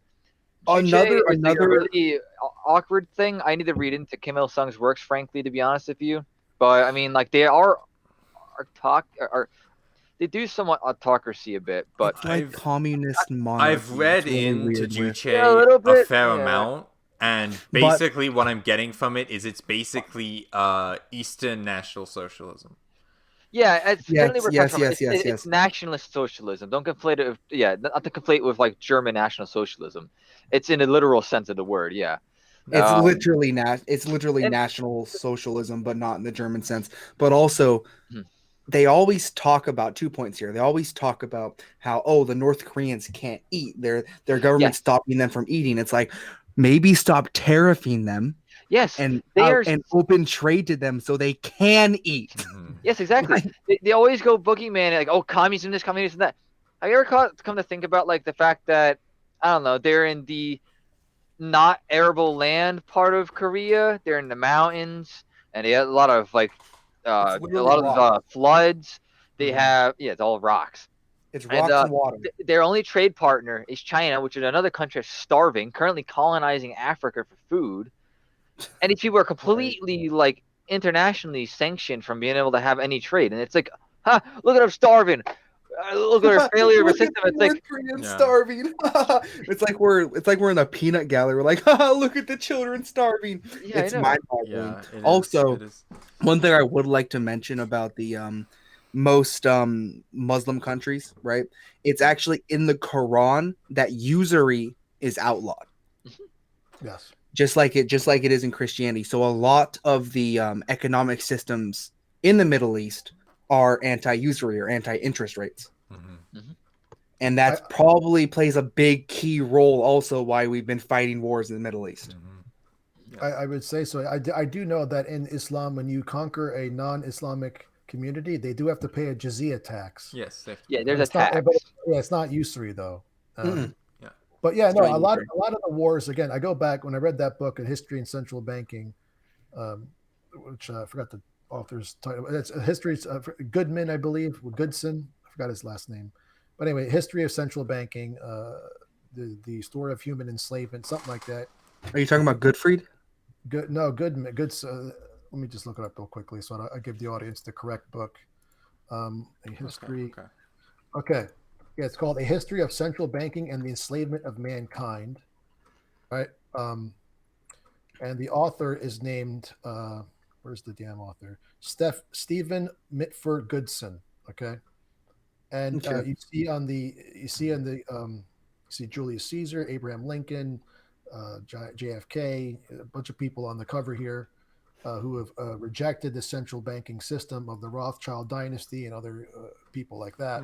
And the reason why I mention that is because every war that we've gone into recently essentially has been because of these ideas of creating another system of banking away from the petrodollar, essentially. So that's why I was asking you guys, and why I even brought up, why we even digressed into these other countries, is because I was trying to say, are these countries not third position? Essentially, they're third positions because they reject many of them are, this international cartel. And those who have failed to fight back have been overthrown, like Iraq is now under our cartel-like influence. So I know the audience probably thought we digressed, which we did a little bit, but at the same time, it all loops into understanding there are countries out there. Most of our enemies are these third positionist countries. They follow through. Assad 100% puts the Syrian people first. His state serves the people. He's not this crazy capitalist. Okay. So is the North Koreans. I'm sure they're not having the best time over there, but at the same time, you look at the people there. Dennis Rodman went there, said they're having a good time. Maybe it's all fake. I don't know. It's none of our business. But Libya, 100%, we destroyed Libya when they were doing great, in the sense that Gaddafi, again, direct democracy, had this whole thing free going. Water, free power. Exactly. Yeah. So we have been the bad guys this whole time. And it's hard to swallow as an American citizen, let alone as a former Marine who went to war for this country, for this war machine. And I've helped some of my friends wake up, but then there are some who are too attached to their ego. No, we fought for freedom. Saddam was bad. ISIS, Al Qaeda. Some of the programming is so incredible. So even among people on the same side, there's divisions. Yeah. Well, we'll give them a little bit of a benefit of the doubt, right? Because not everyone could swallow the fact that they were, that what they were fighting for wasn't actually proper, right? Not a lot of people can swallow that pill. I don't know if I could personally. It's kind of like destructive. You'd be suicidal. Well, that's why it is suicidal. It's kind of like I guess I'll give everyone a game appeal here. It's kind of like in Halo 2 when the Arbiter finds out that the Halos don't actually send them to heaven, they just kill them all, right? That the prophets betrayed. It's like, oh my god, my entire worldview has been questioned here. It's like it's a really big pill to swallow, and a lot of people end up just doubling down. Dedicated towards like one Tartarus. thing, you've been doing all this stuff, and it's just like, wait, I'm wrong. Yeah, that's wrong. That's most. Are we the bad guys? Yeah, but that's how Hans. Are we the bad guys? Are we the baddies? But that's how it is with virtually any truth red pill. Yeah. With any topic, whether it be anyone you pick. If you're invested in something, let's suppose a marriage. Let's suppose you're married to someone and you find out something, you're like, what? For 20 years you've been cheating on me. That's just a hard pill. Some people don't believe it. Some people, they can't accept it. Hey, Dad, I saw Mom. Cool. No, she was with her friend Bob. I don't think it's their friends, Dad. Exactly. So that's one last question. Until we end tonight, because I think we went way over the hour. I think we're almost at a minute. I think we're almost at an hour 30. Holy shit! That's okay. As long as we're good. We're good. It's a good conversation. Oh yeah, that's been a great time. Great podcast. Probably the best one. Probably best one yet. Because now we're having. But I wanted to ask you about, because recently you got in a lot of hot water because of a lot of the things you said on Twitter. And a lot of claims have come up that you're an anti-Semite or that you're a Nazi, etc. Right? We've heard these things leveled against multiple people, right? What do you have to say to that, and what do you have to say to your accusers? Well, I mean, I've made videos responding to the accusers. I mean, it's interesting that because I always specify Zionists, and I explain to people when they call me an anti-Semite, I actually say Zionism is anti-Semitic, and they go, "What? That's crazy." Well, I mean, yeah, like the Zionist expects the Jewish diaspora to be loyal to Israel no matter where they are, creating this dual loyalty, and they expect it from Jewish people, and they do this by perpetuating the propaganda and the fear mongering of there's a Nazi at every corner. So I believe literally the ADL creates Nazis out of thin air. It's like central banking. You take somebody who doesn't agree with gay marriage, he's a Nazi. And they put him on the website and look what he's saying, or he disagrees with Israeli policies. Oh, he's a Nazi. He doesn't like the Talmud. He's a Nazi. Everyone's the word Nazi, anti-Semite is going out the way like racist. That's exactly why now they've expanded anti-Semite to include several things. So there's an International Holocaust Remembrance Alliance definition of anti-Semitism, which includes criticizing Israel, blaming certain Jewish people for doing certain things, for blood lie. I mean, you name it. It's essentially anything that offends Jewish people in general can be. And they say, well, no, legitimate criticism of Israel is okay. No, it's not, because if I do that, I still get called an anti-Semite. So to me, I reject first of all, I reject these. They have no authority. These people have no authority over me. I don't care what they say about me. But normal people are afraid of the word anti-Semite. They are afraid of Nazi, whatever you call it. And they're going to call. They've always been calling me that. But as many times I will say it, and I know it's cliche, I have Jewish friends, and I do. In fact, my wife asked me today, "Are we going to go to our friend Natalie's son's 5th birthday?"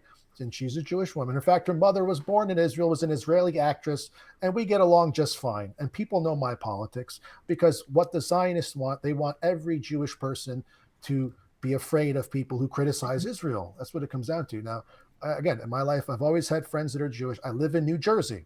A lot of Jewish people here. Okay, there's a lot of Jewish Yeah. people. The Jewish people in my state, and my friends with Orthodox Jews. No, I never really. I've seen them at Costco. They're always at Costco. I see. I live in a town called Brick, New Jersey. The next town is Lakewood, New Jersey. It's literally one of the largest populations of Orthodox Jews outside of Israel. I think Brooklyn is even bigger. But anyway, here in Lakewood, people you watch rabbis on YouTube. They'll talk about Lakewood when they're in Israel. They'll be like, "Yeah, I was in Lakewood the other week." I'm like, "Whoa, okay." So that's Orthodox Jewry, right?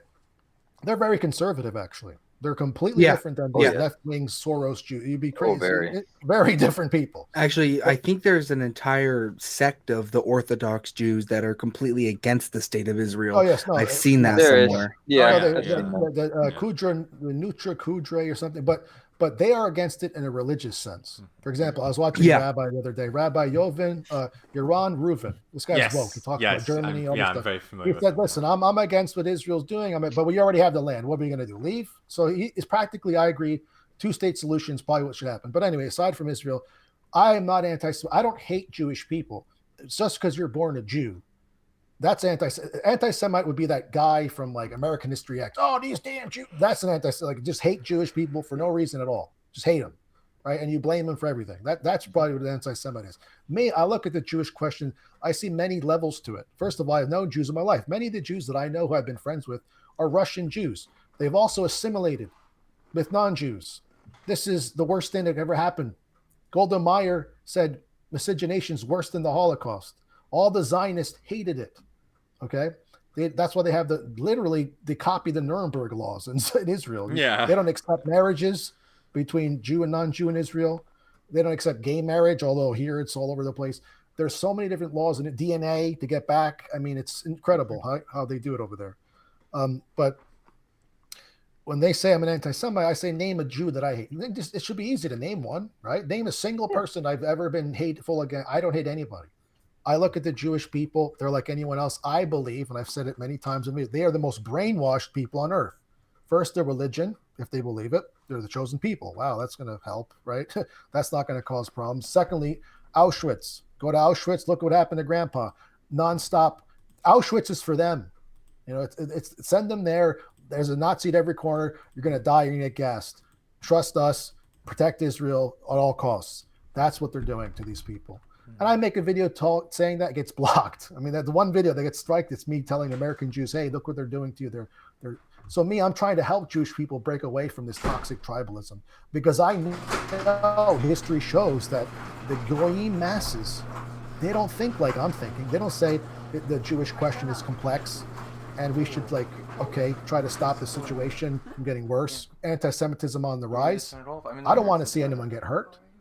I don't want to see anyone get thrown in camp. I don't want to see another pogrom ever again for anybody, right? And this is anti-Semitism. I'm saying this to Jewish people. I'm trying to say, look, these Zionists are fanatics. They'll literally kill you. They've actually killed. They've actually done terrorism against their own people. Whatever you want.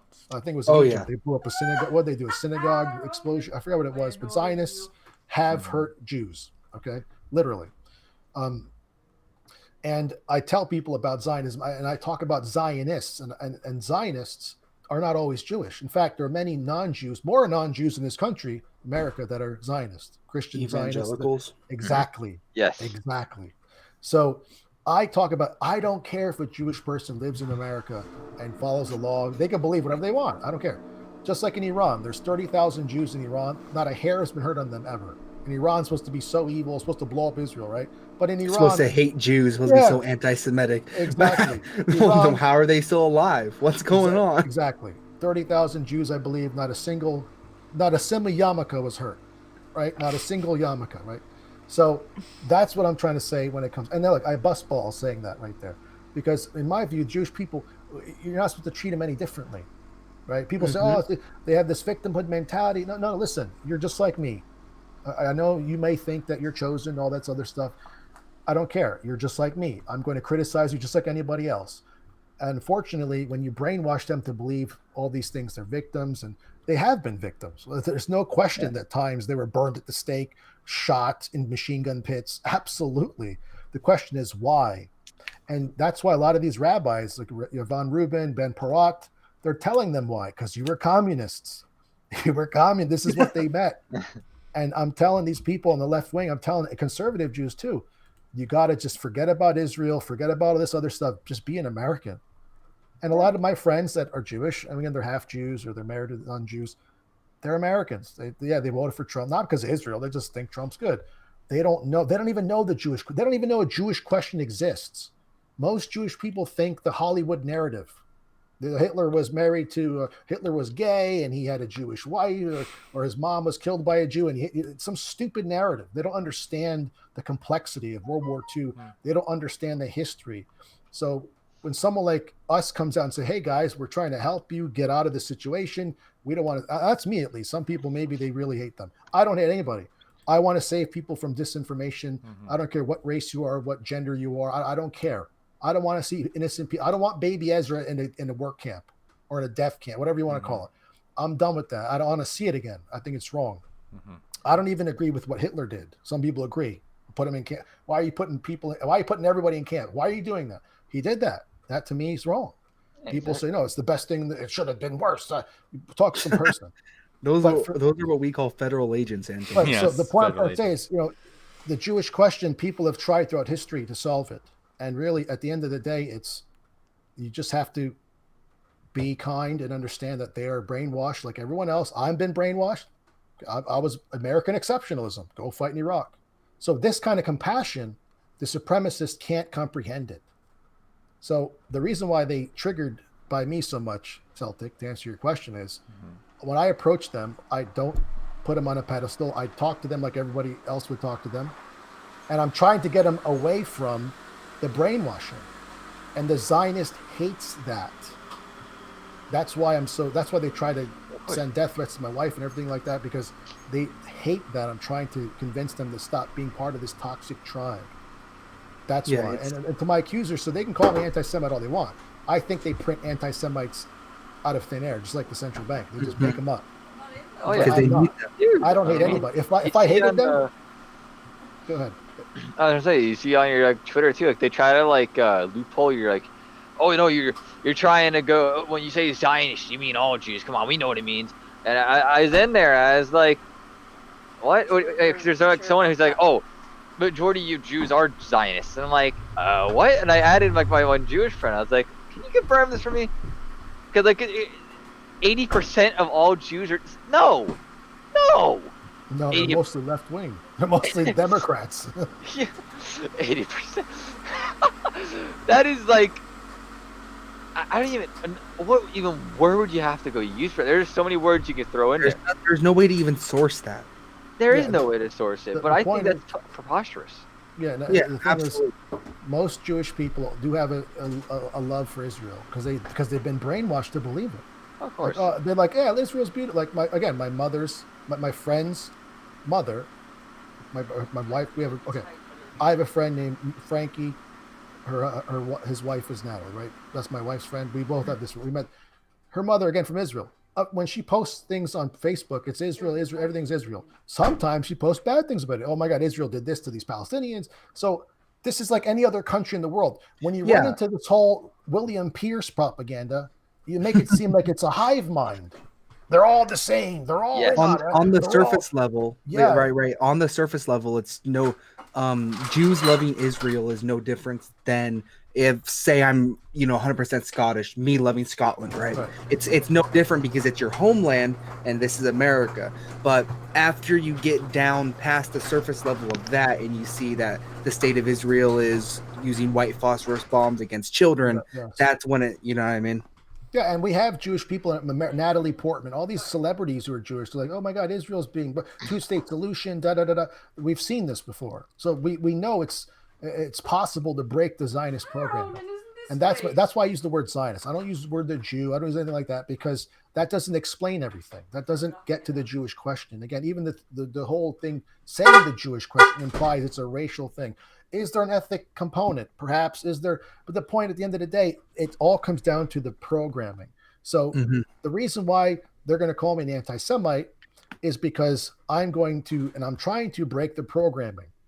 And they need, in other words, these people need anti-Semites in order to push their agenda. If they don't have a victim and if they don't have an enemy to point at, They can't get their funding for their groups, the ADL, the SPLC. They can't get their support for Israel, their guilt and their sympathy, whatever the case. If there's no one trying to exploit Israel, what do they have over there? You see, so that's why they need anti-Semites. So they're going to call me that, even though they can't name a single person who's Jewish that I hate. They can't name anything. I've never done any crimes in my life. I've never hurt anyone. I have no criminal record.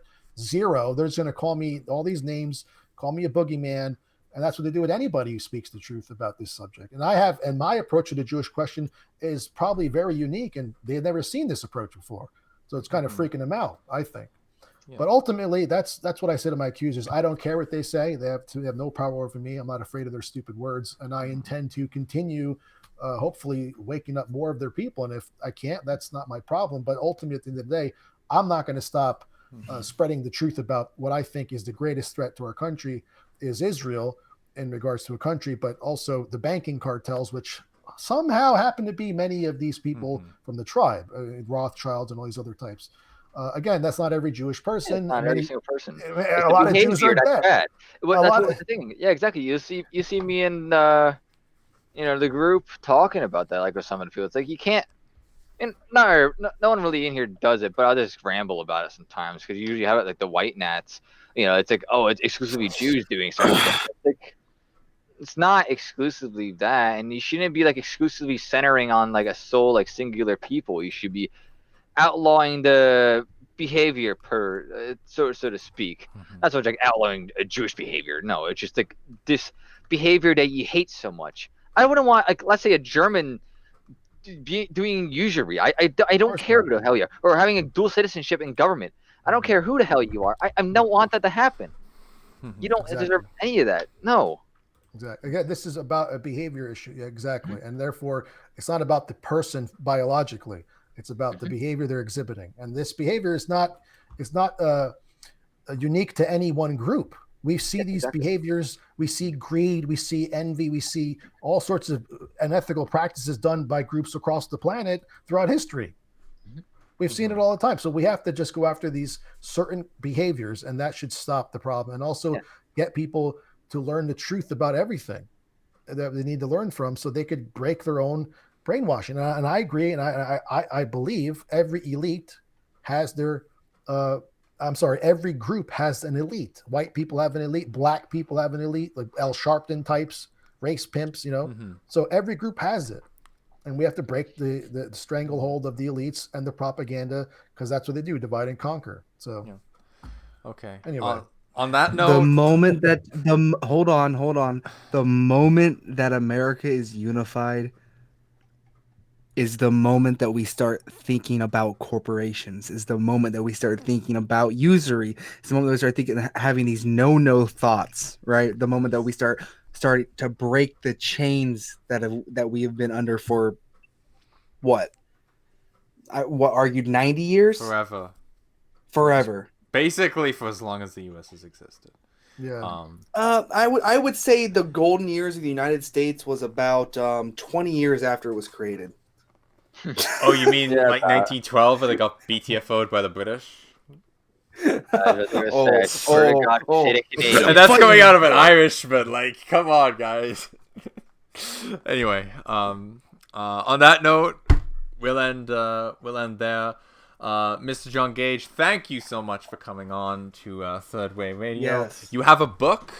We hear you have a book. What's it called? Yeah. Buy his book. Yeah, it has nothing to do with anything we spoke of per se. There are some ideas politically, but it's called the From the Mundane to the Metaphysical: Thoughts and Reflections on Life. It's just me, basically. It's basically modeled like Marcus Aurelius' Meditations. I've written.